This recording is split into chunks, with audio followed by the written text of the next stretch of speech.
Meraih ridha Allah dengan sikah, tawakal, ikhlas dan marifat. Saudaraku, pada akhir zaman akan kita jumpai semakin sedikit kebaikan, semakin banyak kebatilan dan kemungkaran, semakin banyak yang menentang kebenaran, dan banyak fitnah yang menyesatkan. Fitnah syubhat, keraguan, berpaling dari kebenaran, fitnah syahwat kekuasaan dan kondongnya manusia cinta kepada dunia. Nabi Shallallahu Alaihi Wasallam bersabda, akan datang suatu masa di mana orang yang istiqomah bersabar, berpegang teguh pada agamanya seperti orang yang sedang menggenggam bara api. Hadis riwayat At-Tirmidzi nomor 2260. Hadits dari Anas bin Malik.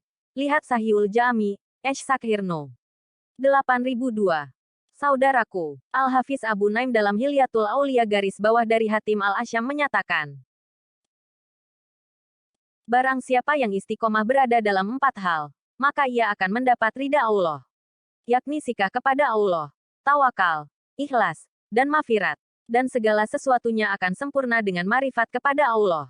Fashlu al-Hitab, Fi Zuhud, War Rakaik wal Adab, Juz 2. Adapun sikap yang pertama adalah garis bawah sikah garis bawah percaya kepada Allah Azza wa Jalla.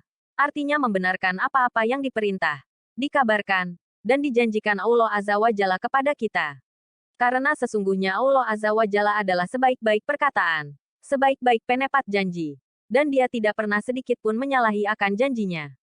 Firman Allah Azza wa Jalla, dan orang-orang yang beriman dan mengerjakan amal soleh, mereka akan kami masukkan ke dalam surga yang di bawahnya mengalir sungai-sungai. Mereka kekal di dalamnya selama-lamanya. Allah telah membuat suatu janji yang benar. Dan siapakah yang lebih benar perkataannya dari Allah? Quran Surat An-Nisa 122. Kemudian sikap yang kedua adalah tawakal kepada Allah Azza wa Jalla. Tawakal kepada Allah Azza wa Jalla adalah sesuatu yang dituntut selain kita melakukan usaha sebagai sebuah kausalitas. Tawakal bukan sikap pasrah. Tawakal adalah merupakan sikap keyakinan hati, keimanan, bahwa hanya Allah Azza wa Jalla satu-satunya zat yang layak dijadikan sandaran, dan penentu atas segala keberhasilan yang kita usahakan. Allah Azza wa Jalla berfirman, dan hanya kepada Allah kalian bertawakal, jika kalian orang-orang yang beriman. Quran Surat Al-Maidah 23. Kemudian sikap yang ketiga adalah garis bawah ikhlas. Garis bawah sikap garis bawah ikhlas garis bawah ini dituntut dalam segala perkataan, perbuatan, dan serangkaian amal ibadah lainnya. Hanya kepada Allah Azza wa Jalla segala perkataan dan perbuatan kita persembahkan.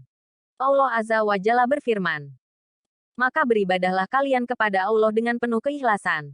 Baginya agama ini, walaupun orang-orang kafir membenci.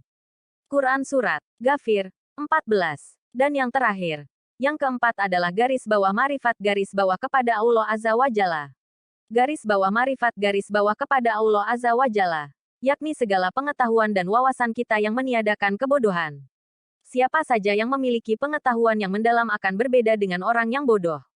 Siapa yang mengetahui tidak seperti orang yang tidak mengetahui. Orang berilmu berbeda dengan orang yang tidak berilmu. Allah Azza wa Jalla berfirman, katakanlah, apakah sama orang-orang yang mengetahui dengan orang-orang yang tidak mengetahui?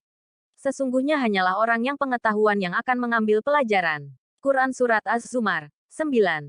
Semoga Allah Azza wa Jalla mengaruniakan hidayahnya kepada kita, sehingga kita tetap istiqomah senantiasa sikah kepada Allah, tawakal, ikhlas, dan mafirat untuk meraih ridhanya. Amin ya Rabb. Wallahu alam bisawab.